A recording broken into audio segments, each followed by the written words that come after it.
Welcome to Understanding Mental Health Forensics. This is Module 1 about forensic mental health. Forensic means relating to the criminal justice system.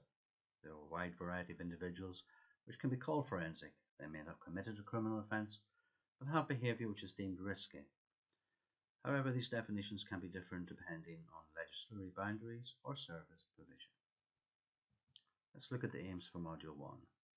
To learn what mental health forensics is, to understand the principles and values of the Bamford Review, to explain the mental health order, be aware how community mental health teams are structured, and describe the nearest relative and their role. Firstly, let's learn what mental health forensics is.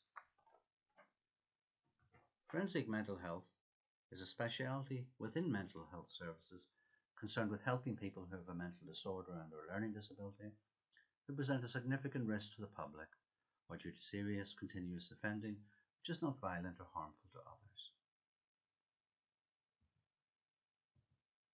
It incorporates medicine, psychiatry, and the law. It covers such areas as assessment and treatment, investigation of the complex relationships between mental disorder and criminal behaviour, supporting service users, and protection of the public. Definitions of a mentally disordered offender or an MDO. MDO is someone who has a mental disorder and/or learning disability who has broken the law. It also applies to individuals who have broken the law and then develop a mental illness or disorder. Let's move on to understand the values and principles in the Bamford Review. This was started in 2002 and completed in 2007. It looked at law, policy and provisions which affect people with mental health and learning disabilities in Northern Ireland. Its aim was to promote equality, social inclusion and positive mental health. What are the key values and principles in the Bamford Review? Firstly, the principle of equivalence. People who are subject to the criminal justice system should have equity of access and provision of the full range of statutory mental health and learning disability services. This has been referred to as the principle of equivalence.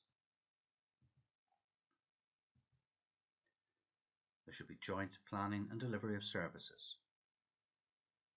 There should be cooperative planning between the criminal justice agencies and the health and personal social services in order to best meet the needs of service users and carers. Treatment, care and support should be as far as possible in the community, rather than individual settings.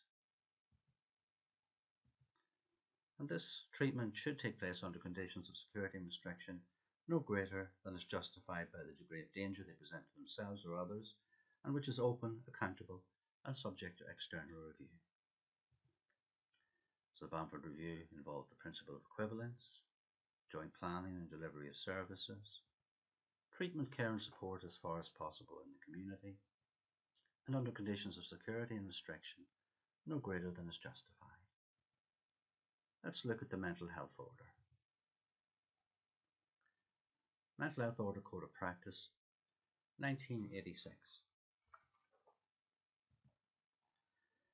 This states that it should be primarily for the benefit of the individual.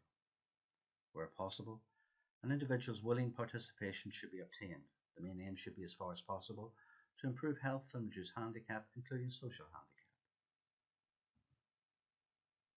Protect the safety of the individual and other people.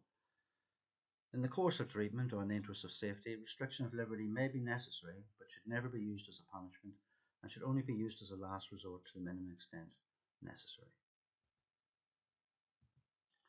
There should be respect for the individual's dignity and rights. No treatment should deprive an individual of food, shelter, water, warmth, a comfortable environment, and confidentiality. Should respect the individual's right to privacy and freedom of choice. Forms of treatment such as psychological techniques, group therapy, and behaviour modification programs, which may intrude on the individual's normal right to privacy and freedom of action, should be carefully planned and conducted by experienced and appropriate trained staff and should be kept under review.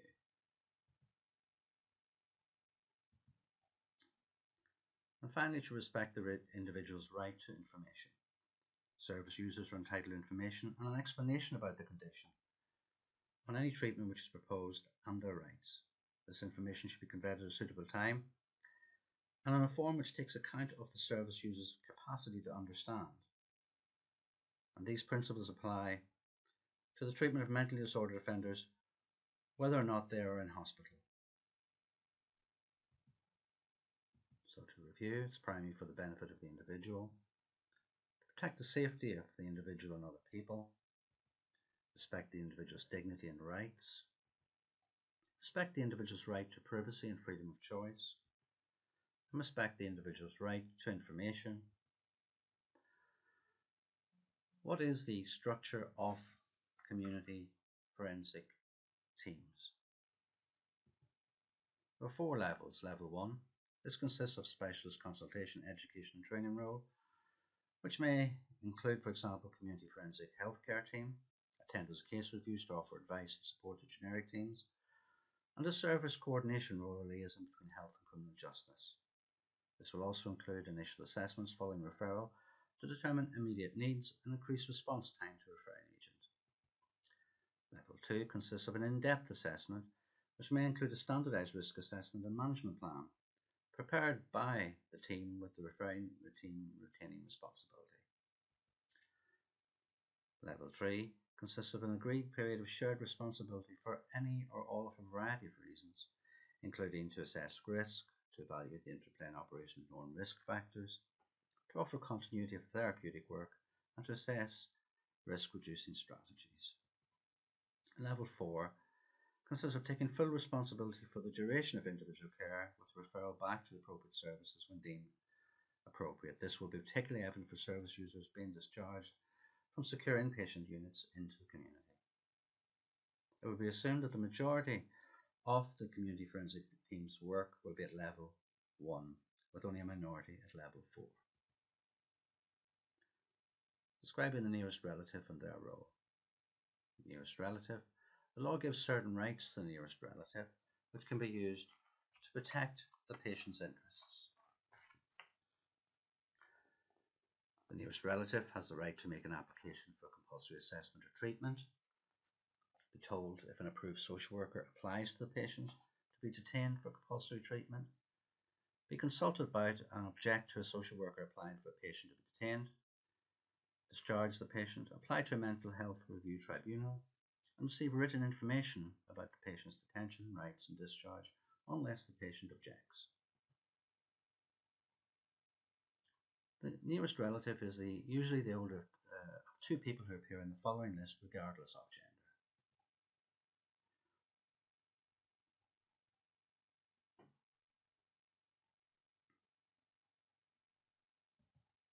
Let's review the learning aims for Module 1. Learn what mental health forensics is, to understand the principles and values of the Bamford Review, explain the mental health order, be aware how community mental health teams are structured, and describe the nearest relative and their role. This has been Module 1 about forensic mental health. There are further modules, Module 2 on police and courts, Module 3 on hospitals, and Module 4 on the carer's role.